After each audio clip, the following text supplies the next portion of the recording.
Estamos de volta com o Pode Morar, o podcast do mercado imobiliário, que tem o apoio de Solução Crédito Imobiliário, seu correspondente multibancos. Muitas pessoas querem fazer aquisição do imóvel.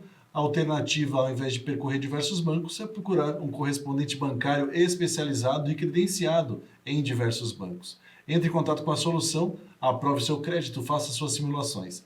soluçãocreditomobiliario.com.br. Também BR Condos, a maior administradora de condomínios do Brasil. São mais de 2.000 clientes satisfeitos em todo o Brasil, porque é uma empresa que envolve tecnologia com a prática, né? Envolve todas essas coisas para facilitar a vida de você que é condômino, para você que é síndico. brcondos.com.br. Também Masti Soluções Contábeis, uma empresa contábil especializada no segmento da construção civil, principalmente nesse momento que estamos chegando próximo da transição para a reforma tributária. Então entre em contato e veja o que a Masti pode fazer por você. masticontábil.com.br. E também Casa do Capitão Gastronomia e Eventos, o seu local para o seu almoço do dia a dia, mas também para os seus eventos especiais, eventos corporativos, eventos da família, aniversário, casamento, formatura, 15 anos, enfim, qualquer coisa pode acontecer lá na Casa do Capitão, que tem muitas formas diferentes de montar aquele salão de festas tão especial. Um abraço para José Lopes e toda a equipe. Conheça mais em Casa do Capitão Joinville nas redes sociais. E neste bloco do Pode Morar, nós vamos conversar sobre seguro. As pessoas estão acostumadas a falar sobre seguro de vida, a gente vai falar sobre seguro em vida. E para tanto, trazemos aqui um especialista no assunto, o consultor Henrique Bachinski. Henrique, seja muito bem-vindo ao Pode Morar. Bom, muito obrigado, Wagner. Wagner, quando a gente começa a falar sobre seguro, as pessoas normalmente pensam de outra forma, né? Exatamente. Quando você começou a falar para mim sobre essa, não sei se chama modalidade, né, mas como se fosse, do seguro em vida, eu vi que tinha tudo a ver com os profissionais que trabalham na construção civil, por exemplo, né, que são profissionais autônomos, né, que são profissionais que eles que carregam toda a questão. Às vezes eles têm até uma empresa, né, mas a empresa são eles mesmos, né? Eu empresa, né? Eu empresa, né? Então acaba assim, se ele por acaso acontecer alguma coisa com ele, a renda dele vai cair, né, ou vai acabar e ele não vai ter o sustento necessário. Mas antes de se aprofundar nisso, as pessoas ficam naquela dúvida: seguro é barato ou é caro? O que você tem para dizer para essas pessoas? Então, o seguro, ele é personalizado, né? Então, a gente vai verificar o que a pessoa necessita, né? Não pode ser caro nem barato. Você não pode deixar de comprar o leite do mercado para você pagar isso aqui. Então, ele tem que se encaixar dentro do planejamento financeiro. Entendi. Até por isso que a gente fala que nós somos somos consultores financeiros, né? Das pessoas. Então, a gente vai dimensionar de acordo com o que ela precisa. É mais ou menos como uma pessoa vai comprar um carro. E a pessoa quer o carro que tenha todos os acessórios necessários. Exato. Mas isso torna ele caro. E aí no seguro também você vai tirando, isso aqui, e de repente fica dentro do que cabe no orçamento da pessoa. Né? Exato. Por base de cálculo, eu consigo verificar o que ela precisa. Né? Mas o que a gente fala para ela assim... Por exemplo, Wagner, eu vou te mostrar o teu seguro, ele funciona tem esses 5 itens, por exemplo, né? 5 produtos. Daí você vai falar para mim: Henrique, eu gostei desse item, esse aqui eu não gostei. Daí a gente vai lá, diminui ou tira, né? Ou de acordo com o que você necessita, né? Eu consigo verificar por base de cálculo, mas a vida é sua. Então, quem vai dizer para mim o que necessita mais de foco na sua vida é você mesmo. E para a gente entrar nessa situação do seguro em vida, eu queria que você explicasse um pouco, né? Porque as pessoas geralmente ligam o seguro à questão da morte, né? Sim. E aí você explicando essa outra modalidade, gostaria que você falasse para os nossos telespectadores também a respeito disso. Perfeito. O seguro em vida, ele vai garantir a renda da pessoa, né? A gente vai priorizar o padrão de vida, né? Então, se, por exemplo, você comentou sobre a construção civil, né? Ou até mesmo um dentista. Se o dentista para de fazer esse movimento aqui, ele já não trabalha mais. Sim. Então, a gente vai garantir com que ele mantenha a própria renda, né? O profissional em si.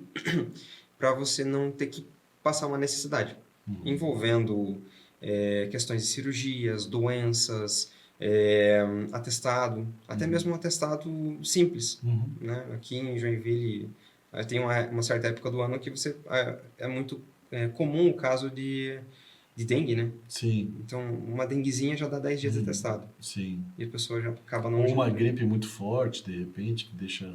Exato. Né? Você pegando um atestado, você já para de tirar renda. Né? Então, a gente vai garantir o teu padrão de vida. Isso, então, quer dizer que não é só para coisas muito graves, né?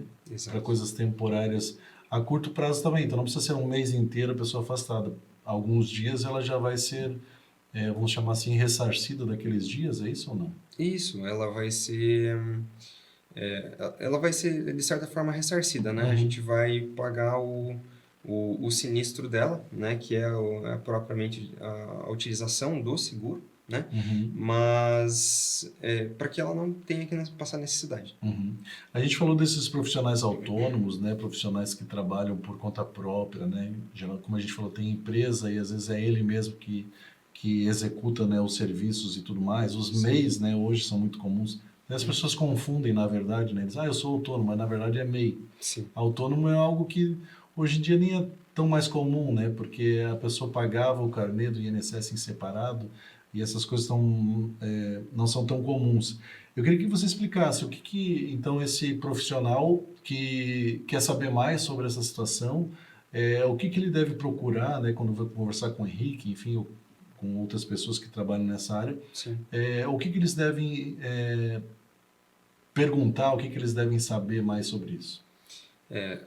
Primeiramente, a pessoa que ela necessita, que ela se preocupa com a própria renda, né?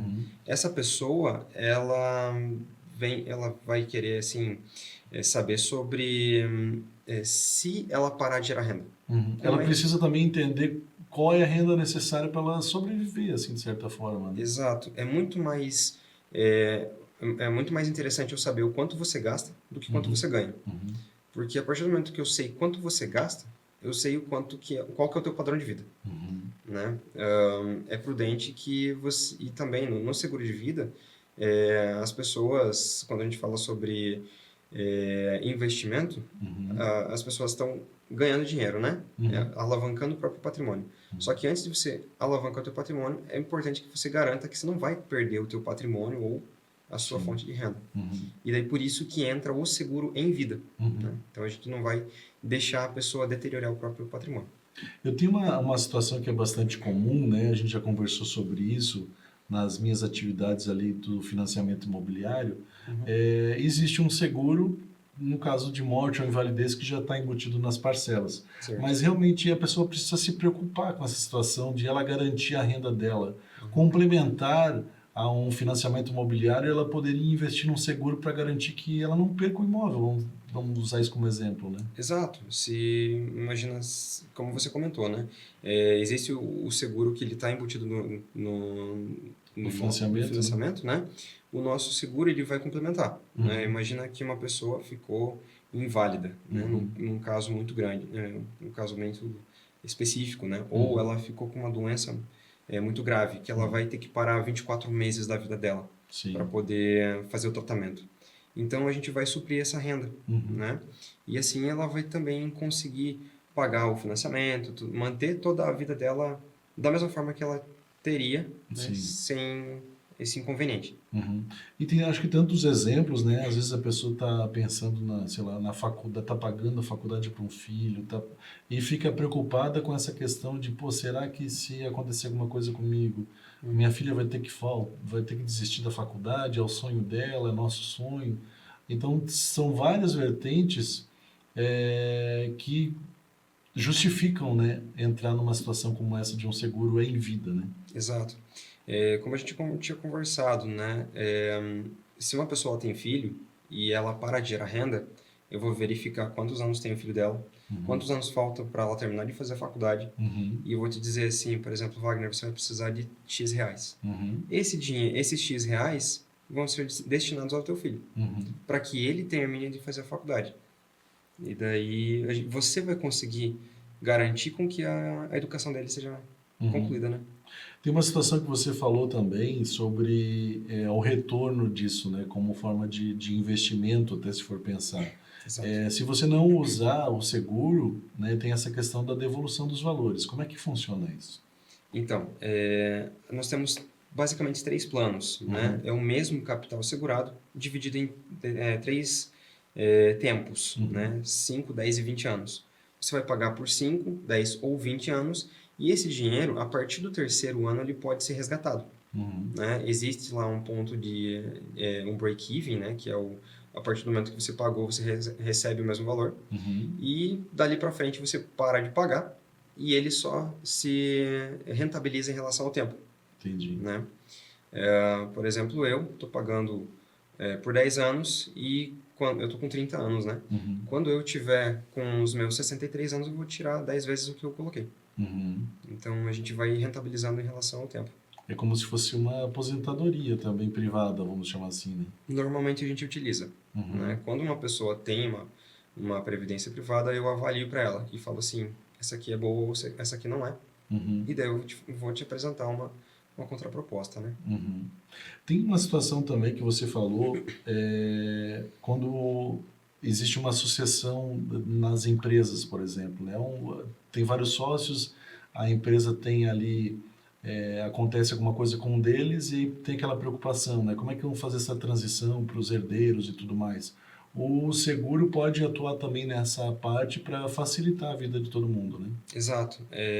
Quando você tem um quadro societário e essa sucessão ela não está prevista em contrato, Uhum. se um dos sócios para de atuar, o seguro de vida ele pode cobrir a parte do sócio que veio a faltar. Uhum. Assim, a empresa ela não vai tirar o dinheiro do fluxo de caixa para poder pagar o herdeiro ou o lutado, né? Uhum. O viúvo, né? Sim, entendi. Então existe essa possibilidade para que realmente os negócios não parem de funcionar, porque descapitalizar de repente de uma hora para outra, numa surpresa, né, um acidente que possa acontecer, pode fazer uma falência de uma empresa, né? Pode, pode sim, porque dificilmente a empresa ela tem o valor da parte do seu sócio em líquido, né? Uhum. Então ela acaba perdendo muita coisa ou acabando não tendo que vender uma parte da empresa e ela pode vir à falência. Então Uhum. você vai mexer com o fluxo de caixa da própria empresa, né? Sim, entendi. E nesse ramo empresarial, quais outros seguros que você acha interessante para as pessoas pensarem, né? Empresarial, para os autônomos, como a gente falou agora há pouco, o que Uhum. você acha de mais interessante eles se informarem mais a respeito, que de repente a sociedade ainda não está conhecedora dos benefícios de um seguro, né? O grande ponto é quando uma pessoa ela precisa passar um patrimônio ou fazer associação empresarial, né? Ou alguém que dependa, que tenha um dependente financeiro, né? Então, se você tem uma filha ou alguém, né, que Uhum. dependa de você financeiramente, você mantém a tua renda para que ninguém passe necessidade. Então, essas pessoas autônomas e os empresários, eles devem prever essa parte para que não tenha uma surpresa lá na frente. Porque Uhum. quando essa conta chega, ela chega do dia para a noite. Sim. E aí seria, de certa forma, entre aspas, mais barato você pagar um seguro do que realmente juntar um patrimônio para que seus herdeiros sejam beneficiados na tua ausência, vamos chamar assim, né? Exato, exato. Essa parte de sucessão patrimonial sai muito mais barato você pagar um seguro do que você pagar todo um inventário Uhum. envolvendo o imposto, né, e todos esses trâmites nesse momento. Até Uhum. porque a partir do momento que alguém morreu, no dia seguinte já fica tudo bloqueado. Sim. Então o seguro ele é um bem não inventariado e não tributado. Uhum. Tudo que você recebe você pode pagar essa parte de Uhum. administração. E aí tem um destinatário designado, né? Ou pode ter mais de um no seguro? Como é que funciona? Você pode deixar até 5 destinatários beneficiários, né, a gente chama, Uhum. e você que define a porcentagem. Uhum. E se você quiser mudar ao longo da vida, você consegue mudar também. E você pode, assim, também, que é bastante comum, muitas pessoas acabam tendo condições financeiras e deixam de herança para entidades, por exemplo. Na questão de um seguro, um dos meus destinatários poderia ser uma entidade beneficente, por exemplo? Sim, sim. Ela só precisa ter um local de residência, né? Um ponto fixo no mapa e uma conta do banco, para a gente poder fazer a transação monetária, né? Você pode deixar para qualquer... Para uma igreja, para uma Exato. associação, enfim, né? Um CNPJ ou um CPF, né? Então, você consegue deixar para instituições beneficentes também. Legal, eu acho que essa questão de seguro realmente tem uma coisa engraçada que eu uma vez ouvi falar e faz todo sentido, né? Que eles falam assim, como eles falam, desmistificar a questão do seguro, por exemplo. Né? Mas aí eles falam assim, não tem nada de místico, então não é desmistificar, é desmitificar, porque é um mito, né? É um mito. É uma mentira, né? É uma história que contam, né? Não é uma verdade. Exato. Então é desmitificar o seguro para as pessoas entenderem, como a gente falou no início, né? Dependendo da situação que você está, é caro ou barato. Né? Hoje talvez seja uma necessidade, é algo que você poderia incluir, né? Porque muitas pessoas pensam em investir, eu preciso guardar dinheiro porque tenho que pensar no futuro da minha família. Talvez seja a forma mais fácil de você fazer isso, né? Pagando um valor muitas vezes irrisório, né? Que já dá uma ajuda financeira quando acontecer alguma coisa. Né? Exato. Quando você necessita desse seguro, você acaba vendo o quanto ele é necessário, né? E a gente vai trabalhar para que ele fique um valor bem confortável para você pagar. E a gente está falando do seguro em vida, né? Se a gente estivesse falando de morte, a gente estaria falando de seguro de morte. Exato. E até assim, eu vejo em algumas situações até envolvendo a minha família, que daí chega naquele momento após a morte do ente, aquela correria para pagar TCMD e tudo mais, e às vezes é um valor muito alto, aí tem que parcelar em várias vezes, e antes de terminar o parcelamento não consegue fazer as transferências dos bens. Então, assim, é também uma forma, de repente nem precisa ser um valor muito alto, só para realmente cobrir essas custas dessas coisas que são necessárias. Né? Exato. Eu vou calcular todos esses pontos, né? O ITCMD, advogado e cartório, e vou te falar, você precisa disso aqui. É realmente um consultor, né? Um analista financeiro que resolve essas situações. Henrique, eu queria agradecer muito a gentileza de você vir aqui explicar para os nossos telespectadores sobre essas questões que envolvem o seguro. E espero que outras vezes você possa retornar aí para dar mais detalhes. E eu acho que é muito importante, porque realmente no tempo de um bloco já é insuficiente para tanto assunto. Exato. Mas obrigado pela tua presença aqui. Eu que agradeço. E obrigado também você que nos acompanhou em mais um bloco do Pode Morar, mas confira agora o que nós vamos falar no terceiro bloco. E no terceiro bloco vamos apresentar o evento de entrega das 37 novas casas do conjunto habitacional Vila Cubatão 2. Muita emoção e também muita alegria, conhecendo inclusive a história de uma das famílias contempladas. É um instante só e já voltamos.